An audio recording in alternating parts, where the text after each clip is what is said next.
बार आपके सामने फिर उपस्थित हूँ। और आज हम बात करने वाले हैं जो आपका आईसीटी का पेपर है, pedagogy and ICT integration across the curriculum, जो वो आपको बीएड में भी है, एमएड में भी है और डीएड में भी है। तो आज हम बात करने वाले हैं यहाँ पर ई कंटेंट के बारे में।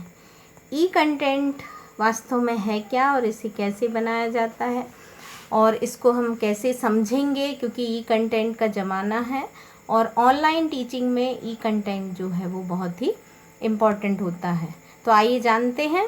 इंटरनेट और कंप्यूटर पर शिक्षण के लिए उपलब्ध जो सामग्रियां होती हैं उनको टीचर्स जो हैं वो बताते हैं, और इलेक्ट्रॉनिक विषय वस्तु जो होती है वो वास्तव में आपकी ई कंटेंट कहलाती है।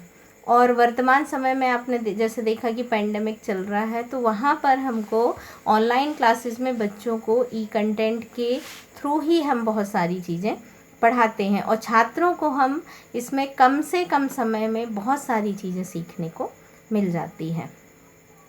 इसमें हम ई कंटेंट के द्वारा ही सीखने की जो प्रक्रिया होती है उसमें तीव्रता आती है, और दूसरी ओर हम आधुनिक डिवाइस जो होते हैं उनके बारे में बच्चों को बता पाते हैं। ई कंटेंट के प्रमुख उदाहरण अगर हम देखते हैं तो डिस्क है, डीवीडी है और आपका सीडी आदि माने जाते हैं। ई कंटेंट में आप देखते हैं कि विद्यार्थी जो है वो अपनी सुविधा और अपनी रुचि और अपने विषय के हिसाब से पढ़ाई कर सकता है, और ई कंटेंट के माध्यम से छात्रों को प्रभावशाली अधिगम प्रदान किया जाता है। अतः क्रियाकलापों में ई कंटेंट के उपयोग को बहुत ज़्यादा अभी किया जा रहा है। जैसे विभिन्न प्रकार की अध्ययन सामग्री मिलती है इसमें, various type of study material, आपको पोएम से लेकर के हर तरह की चीज़ें जो हैं वो यहाँ मिल जाती हैं। और शिक्षण प्रतिमान का ज्ञान होता है जिसमें नॉलेज ऑफ टीचिंग मॉडल होते हैं। तो आप जो भी चीज़ें सीखते हैं उसको उसके मॉडल भी आप देख सकते हैं। टीचिंग ऐड आपको इजीली मिल जाते हैं। शिक्षण अधिगम प्रक्रिया में उपयोग की जाने वाली चीज़ें भी मिलती हैं। Use in teaching learning process कहलाता है, जिसमें आप किस प्रकार से शिक्षण विधि को यूज़ करते हैं, और आपके जो मनोवैज्ञानिक परीक्षण हैं उनका भी हम कैसे प्रयोग करते हैं उनका ज्ञान भी हमें इसके थ्रू होता है।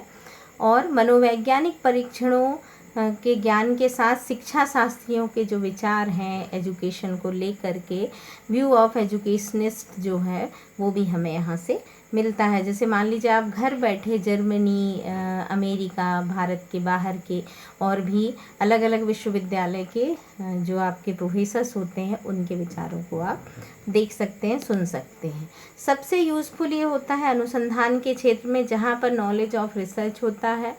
पहले आपको लाइब्रेरीज़ में जाकर के रिसर्च करनी होती थी, लेकिन ई कंटेंट के माध्यम से आप जो हैं वो गूगल पे ही सर्च करके अपने मोबाइल पे बहुत सारी चीज़ों को निकाल सकते हैं। रिव्यू ऑफ लिटरेचर, डाटा, बहुत सारी चीज़ें आपको इसी पे मिल जाती हैं।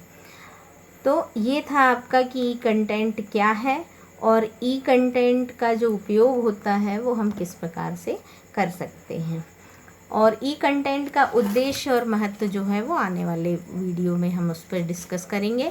आशा है कि आपको ये चीज़ें बहुत अच्छे समझ में आई होंगी और आप इसको बहुत अच्छे से पढ़ेंगे और अपने और भी लोगों को शेयर करेंगे। धन्यवाद।